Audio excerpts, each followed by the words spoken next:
ग्रंथ में किया गया है।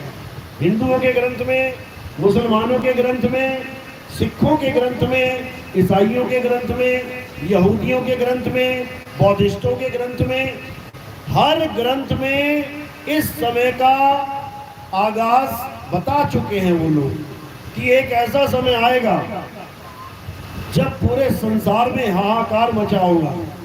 धर्म के नाम पे लोग लड़ रहे होंगे, बाप को बेटे का भी विश्वास नहीं होगा, बहन को भाई का विश्वास नहीं होगा, माँ को बेटे का विश्वास नहीं होगा।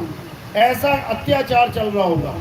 मियाँ को बीवी, बीवी को मियाँ का विश्वास नहीं होगा। देख लो ड्रमों में भर भर के कैसे पैक हो रहे हैं आजकल, कोई फ्रिजों में पैक कर दिया गया। ऐसी हाहाकार, ऐसी हालत खराब हो रही होगी। उस वक्त एक ज्ञान ऐसा उजागर होगा, और कहां से उजागर होगा, कौन से देश से उजागर होगा, ये भी बता रखा है। मुसलमानों की हदीसों में बताया गया है कि मोहम्मद साहब अरब देश में खड़े खड़े हिंदुस्तान की तरफ मुंह करके देखते थे। हिंदुस्तान की दिशा में, यानी पूरब की दिशा की ओर, मशरक बोलते हैं पूरब दिशा को, कहते हैं मशरक की तरफ मुंह करके खड़े होते थे। घंटों घंटों खड़े रहते थे।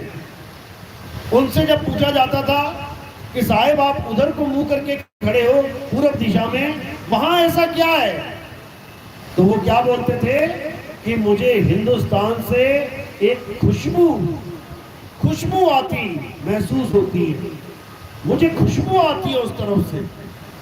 कौन सी खुशबू? कहते अमन की खुशबू। जब हाहाकार मच रहा होगा तब हिंदुस्तान से एक गजवा, जिसको कहते हैं ना गजवाए हिंद, कहते हैं एक ऐसा आंदोलन चलेगा हिंदुस्तान की धरती से जो सारे संसार को एक कर देगा। ये हदीसों में इसका जिक्र है।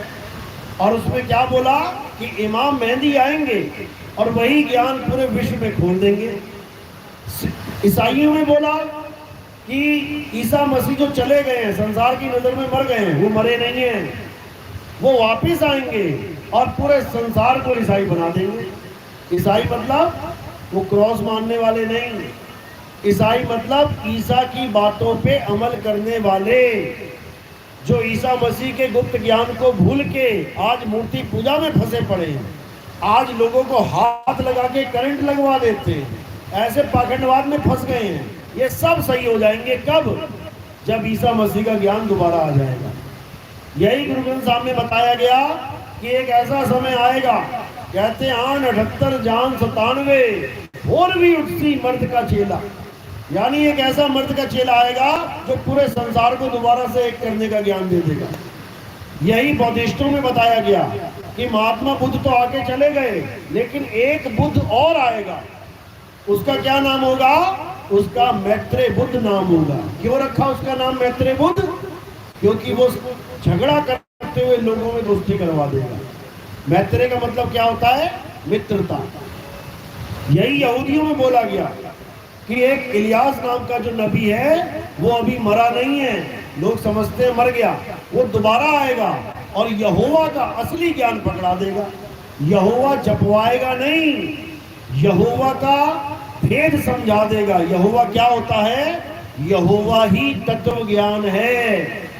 यहोवा का मतलब होता है मैं वो हूं जो मैं हूं, मैं वो नहीं जो तू मान बैठा है। यानी यहोवा वो नहीं है कि कोई भी कुछ भी मान के बैठ गया कि यहोवा ईसा मसीह है, यहोवा कुछ और है, यहोवा ऐसा है वैसा है, बिल्कुल नहीं। यहोवा का मतलब है तत्व ज्ञान। जैसे सोना कहे कि मैं वो हूं जो मैं हूं, तो तुम्हें किसको जानना पड़ेगा? सोने को ही जानना पड़ेगा। मैं पीतल नहीं हूं, मैं कांसा नहीं हूं, मैं लोहा नहीं हूं कि तूने कुछ भी मान लिया। मैं वो हूं जो मैं हूं, और ये केवल एक तत्व ज्ञान ही बता सकता है। हिंदुओं में इसी को कल्कि अवतार का नाम दिया। क्यों दिया कल्कि अवतार का नाम? क्योंकि कल्कि का मतलब होता है कलंक से रहित। यानी एक ऐसा ज्ञान आएगा इस संसार में जो कलंक से रहित होगा। कलंक से रहित मतलब जो आत्मा का ज्ञान होगा। शरीरों पे तो कलंक लग जाते हैं, शरीर कटते मरते जल जाते हैं, लेकिन आत्मा जलती कटती मरती नहीं है, आत्मा निकलंक है। तो उसी आत्मा का भेद समझाते हुए सब संतों ने एक ही बात करी कि इस कलयुग में सतयुग आएगा और वो समय अब आ चुका है। अब उसी समय का इंतजार था सबको। बाबा जय गुरुदेव ने अपनी वाणियों में 1980 में बोला, क्या बोला? कहते अभी तो मेरे दिए हुए नाम से तुम पार हो रहे हो, लेकिन भविष्य में जो महात्मा आएगा जिसको ऊपर से आवाज आएगी, जब वो उस आवाज को बताएंगे, उसके बाद कोई भी जय गुरुदेव नाम से पार नहीं होगा। पूरे पंथ को खत्म कर दिया था बाबा जय गुरुदेव ने। 1980 में ही मोहर लगा दी कि जो ज्ञान मैं दे रहा हूं, ये ज्ञान उसके बाद काम नहीं आएगा। किसके बाद? जब वो असली ज्ञान दुनिया में आ जाएगा। अभी तो खूब ले लो, क्योंकि वो ज्ञान भी पवित्र ज्ञान में ही आता है। बाबा जय गुरुदेव सारी उम्र हमें पवित्र ज्ञान देके चले गए और मूल ज्ञान का इशारा भी कर गए। क्या आपको पता है बाबा जय गुरुदेव ने जो आवाज की जिक्र किया कि जो आने वाला महात्मा होगा उसे ऊपर से आवाज आएगी, और बाबा जय गुरुदेव सारी उम्र कहां से आवाज सुनाते रहे? अंदर से। बाबा जय गुरुदेव की जो दीक्षा थी उसमें कितनी आवाजों का भेद था? 5 आवाजों का। और बाबा जय गुरुदेव जिसकी महिमा गा के चले गए, वो कितनी आवाजें थी? 1 आवाज। 1 आवाज का खेल है साला। वो 1 आवाज ही परमात्मा है, और वो 1 आवाज हम सबके घटों में विराजमान है। एक भी ऐसा घट नहीं है जहां पे वो आवाज नहीं है। उसी को अखंड नाद, उसी को अखंड राम, उसी को अखंड परमात्मा बोला जाता है। उसी को शब्द धुन, उसी को शब्द नाद, उसी को शब्द गुरु कहा जाता है। ये 5 नहीं है, ये 1 है। इसी को नानक साहब ने कहा, तेरा एक नाम तारे संसार, कि हे परमात्मा तेरा एक नाम पूरे संसार को तार सकता है। और बाबा जय गुरुदेव कितने नाम देते थे? 5। बस यही समझना है, ये उनकी मजबूरी थी। कोई तुम्हारा बुरा नहीं चाहते थे वो। अगर 12वीं का टीचर तुम्हें पढ़ा रहा है और 13वीं का ज्ञान नहीं दे रहा है, उसकी मजबूरी है। क्या मजबूरी है उसकी? क्योंकि उसे अपॉइंटी 12वीं तक पढ़ाने के लिए किया गया। वो तुम्हें कॉलेज का ज्ञान कैसे दे देगा?